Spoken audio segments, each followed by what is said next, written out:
don't work. And guess what? If you can't operate the control panel, do you know all those doors open and our inmates can leave? And while I would love to not have to feed them and give them medical care, we have an obligation to keep them off the streets. So we have to take care of things like that.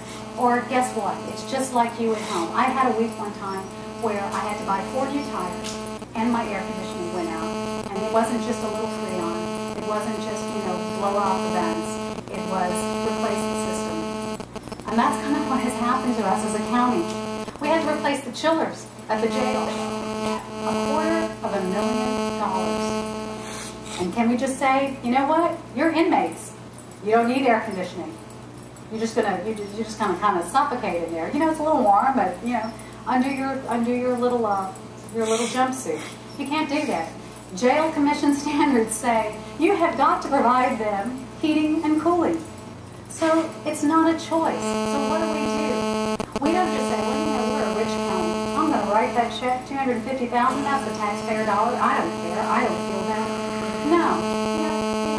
Poor Joe White and David Ridgway are engineers thinking, okay, how can we do this? What deal can we work to get a better deal on the chillers? And then they go through these laborious grant applications. We got a grant that helped defray some of that cost, a SECO grant from the state. But oh my goodness, some of the burdens that it imposes.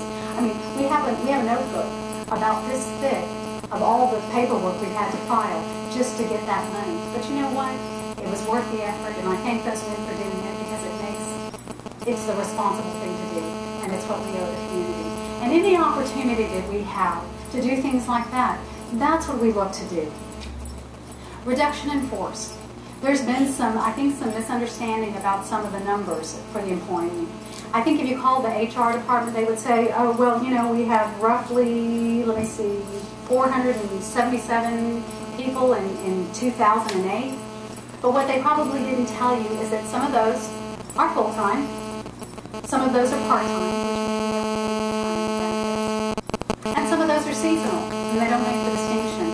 And so when there's been some comment that we have done nothing while the economy has been tanking, that we have been adding employees, that's not true. In 2008, we had 477 full-time, 37. There's another thing that's misleading. There are some positions that are paid for by the state.